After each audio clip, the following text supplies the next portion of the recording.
నేనేమన్నాను ముందు నుంచి పాపం కేసీఆర్ గారిని తప్పించి ఆ కుర్చీని గుంజుకోవాలని హరీష్ కేటీఆర్ పోటీ పడుతున్నారు.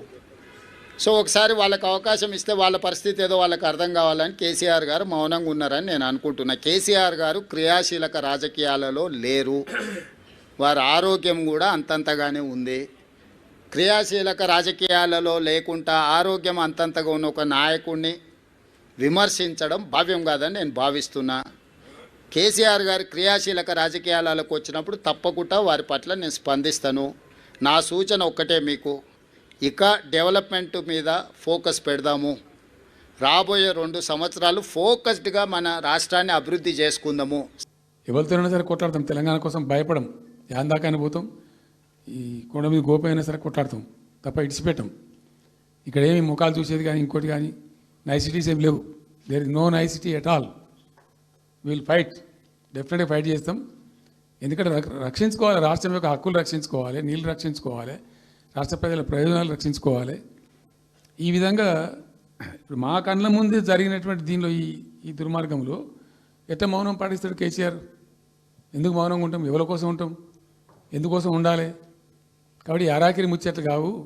ఇష్టం వచ్చినట్టు మాట్లాడి, ఇష్టం వచ్చినట్టు ఆల్తు ఫాల్తు కూతలు కూసి ఏదో చేస్తామంటే అది జరిగేది కాదు, జరగనీయం. రెండవది, ఈ ప్రభుత్వం కూడా సర్వభ్రష్ట ప్రభుత్వం, సర్వంలో భ్రష్టమైంది. మేము చెప్తా, బీజేపీ కథ కూడా చెప్తా. ఎందుకు చెప్పా? డెఫినెట్గా చెప్తాం. అరే నువ్వు మా ఇంట్లోకి వచ్చి మాకు దోసుకపోతా అనుకుంటామే, నాకు అర్థం ఎవరైతుంది. ఏమైనా ఉండొచ్చు కాక, ఏమైనా ఉండకపోవచ్చు కాక, నీ చేపెట్టి పైసలు కూర్చుకుంటా అంటే ఊకుంటామా? సాధారణ కాడికైతే కొట్లాడతాం కదా. యాక్చువల్లీ ఒక పద్ధతిలో ఈ రాష్ట్రం ఒక క్రమ పద్ధతిలో మంచిగా ముందుకు పోతూ ఉంటుంది. సంక్షేమం విషయంలో కానీ, అభివృద్ధి విషయంలో కానీ, పారిశ్రామికీకరణలో కానీ, ఐటీ రంగంలో కానీ, క్రైమ్ తగ్గించడంలో కానీ, లా అండ్ ఆర్డర్ మెయింటైన్ చేయడంలో కానీ ఒక మంచి పద్ధతిలో పోతూ ఉంది. ఇవాళ ఏందండి, జంట నగరాలలో పట్టభాగాలు నడి రోడ్డు మీద హత్యలు జరుగుతున్నాయి, అడిగే దిక్కు లేదు.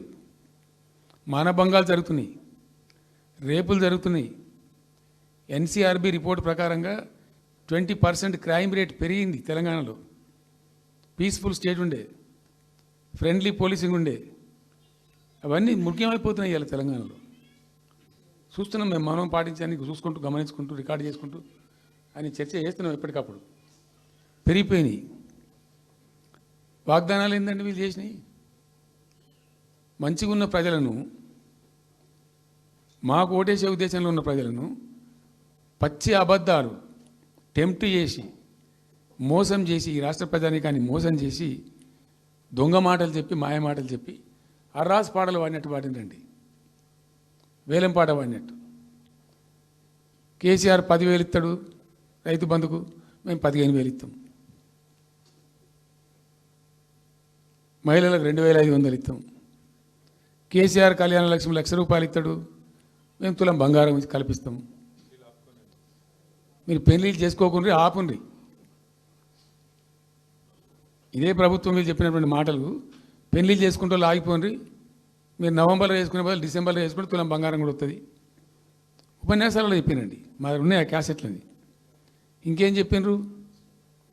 పెన్షన్ తీసుకునే ముసలి ఎవరైతున్నారో నవంబర్లో తీసుకోకుండా డిసెంబర్లో 4,000 వస్తుంది. తెల్లారే ఇంకేం మాట్లాడిండ్రు? ఏంటిది అది? 2 లక్షల రుణమాఫీ అని నరికిండ్రు. ఉరుకుండ్రి బ్యాంకుల పంట పోయి జల్దీ తెచ్చుకోండి. ఇక ఒక్కటి కాదు, అట్లా అర్రాస్ పడవాడినట్టే. చివరికి విద్యార్థులకు, పాపం పేద విద్యార్థులకు ఇండియా ఒక స్కూటీలు కాదా బాబు, చాలా ఉన్నాయి. శాంతాడంత లిస్ట్ 420 హామీలని చాలా ఉన్నాయి. నేను కొన్ని హైలైట్ చేసి చెప్తున్నాను. టెంప్ట్ చేయడంలో, ఫర్ ఎగ్జాంపుల్ ఇప్పుడు ఇండియా మొత్తంలో ఎక్కడ ఇయ్యరండి. మేము మొత్తం కూడా 100% సమ్మిళితమైన అభివృద్ధితో మేము ముందుకు పోయినాం. ఇట్లా ఏకపక్షంగా, ఏకోన్ముఖంగా పోలే. మేము ఆల్ ఫ్రంట్స్ కవర్ చేయాలని చూసినాం. పేద పిల్లలు ఉంటారు, వాళ్ళకి పాపం విదేశీ విద్య లేక లేక సీట్ వస్తుంది, చదువుకోవాలని ఆశపడతారు, పోలేరు. వ్యక్తిగతంగా మమ్మల్ని అంటే మేము పార్టీగతంగానో వ్యక్తిగతంగానో చేసేది కొంతమేర, పాలసీగానే ఎందుకు చేయకూడదని చెప్పి ఆలోచించి 20 లక్షల రూపాయలు ఇచ్చింది. ఎస్సీ ఎస్టీ పిల్లలు పోతే వాళ్ళకి అంబేద్కర్ పేరు అని పెట్టినాం, బీసీ అమ్మాయిలు పోతే వాళ్ళకు జ్యోతిబా పూలే అని పేరు పెట్టినాం.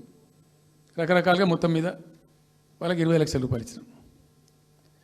అంటే ఎట్లాంటి ఇష్టం వచ్చినట్టు అది కూడా పెంచుతాం. కేసీఆర్ 10 లక్షలు ఇస్తే మేము 12 లక్షలు ఇస్తాం దళిత బంధు. ఇట్లా ఎన్ని అండి ఇష్టం వచ్చిన అంటే నోటికి మొక్కాలిగా, అది కూడా 100 రోజుల లోపలనే ఇస్తాం. ఆ కార్డులు వంచుడు, సంతకాలు పెట్టి బాండ్ సంతకాలని ఇంటింటి కార్డులు వంచి మొత్తం చెడగోపం పెట్టారు. దిక్కుమాలిన దరిద్రం అంతా నెత్తిన పెట్టి కంప్లీట్ ప్రజలను టెంప్ట్ చేసి ఇలా వడ్లు కొంటలేరండి. సన్నాలు మొత్తం వడ్ల ప్రతి ధాన్యానికి లిస్టు, పెద్ద లిస్టు, శాంతాడంత లిస్టు. ఇక కందులకింత, మినుములకింత, పసుపుకింత, పప్పుకింత, మొక్కజొన్నకింత, అన్నిటికీ 500 బోనస్. అన్నిటికీ ఏమి దేనికి దిక్కు లేదు. పత్తి కొనే దిక్కు లేదు, వడ్లు కొనే దిక్కు లేదు. ప్రైవేట్గా అమ్ముకుంటారు, దోపిడికి గురి అమ్ముకుంటారు పాపం, ఏడ్చుకుంటూ కన్ననీళ్ళు కుక్కుంటారు. చివరికి వస్తే యూరియా సప్లై చేసే తెలివితేటలు లేవానండి. మా గవర్నమెంట్ ఉన్నప్పుడు రైతులు గ్రామాలలో ఒక ఆటో రిక్షాని డబ్బులు ఇచ్చి 10 బస్తాలు తెచ్చి బాబు అంటే తెచ్చి ఎడ పడేసిపోతుండే వాడు పొలం కాడ.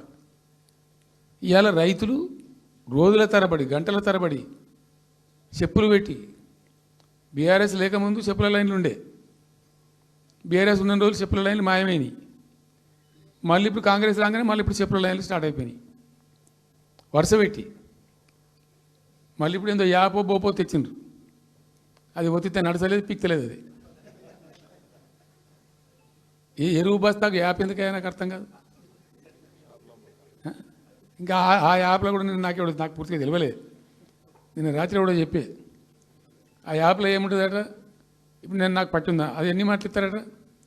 సపోజ్ నాకు 3 ఎకరాలు ఉంది, 3 ఎకరాలు ఉంటే ఎకరానికి 2 బస్తాలు చొప్పున 3 సార్లు ఇస్తారట. అది అంటే 3 సార్లు పోవాలి. ఇక యాడికి పోవాలో నాకే తెలియదు.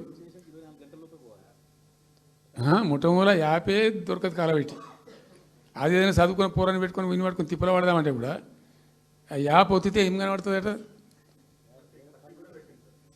యాప్ ఒత్తితే ఏం కనబడుతుందట. ఏ గోదాంలో ఎరువులు అని చెప్తారట. అంటే ఇలా గజ్వేల్లో చెప్తారు, రేపు సిద్దిపేటలో చెప్తారు, ఎల్లుండి సిరిసిల్లలో చెప్తారు. ఏ గోదాం పోవాలి, ఎటు పోవాలి, ఇంతకన్నా జోక్ ఉంటుందా. రైతులకు మండల కేంద్రంలో ఎరువుల దుకాణం ఉంటుంది, తప్పితే వాళ్ళ తాలూకా కేంద్రంలో ఉంటుంది ఎక్కువ. ఆడ సావుకారు ఉంటాడు, ఇచ్చేటోడు ఉంటాడు, అప్పిచ్చేటోడు ఉంటాడు. మనం బాగా విస్తరించినామా. నేను ఏమంటున్నానంటే 7,100 కొనుగోలు కేంద్రాలు పెట్టినాం కదా, వాళ్ళ ఊళ్ళో పోయి కొన్నాం కదా. ధాన్యం నెత్తిన పెట్టుకొని వాళ్ళ అంగడికి వచ్చి ఈ మార్కెట్ పనులు తిరుగుడే బంద్ చేసినాం కదా. అసలు రైతు సెంట్రిక్గానే మన పరిపాలన ఉండే కదా కంప్లీట్గా. అని మొత్తం సాప్ పట్టేసారు. ఇప్పుడు అరాస్ పాటలు వాడి 2 సార్లు రైతు బంధు కొట్టిండ్రు. పెన్షన్ 4,000 ఇస్తామని 2 నెలల పెన్షన్ కొట్టిండ్రు. చాలా భయంకరమైనటువంటి పరిస్థితి తీసుకొచ్చింది రాష్ట్రంలో. ఇంత దిక్కుమాలిన కథ. నిరుద్యోగ భృతి ఇస్తాము, ఇవాళ మొక్కాల ఎన్ని అసలు హామీలు. నిరుద్యోగ భృతి ఇస్తాము, తోక ఇస్తాము, నోటిఫికేషన్లు ఇస్తాము, జాబ్ క్యాలెండర్లు ఇస్తాము, విద్యా భరోసా కార్డు. ఇక వాడు చూసి చోట అడ్డం పడి అయితే ఓటేసారు జనం. ఇప్పుడు జరిగింది ఏంది, టెంప్ట్ అయిపోయినారు.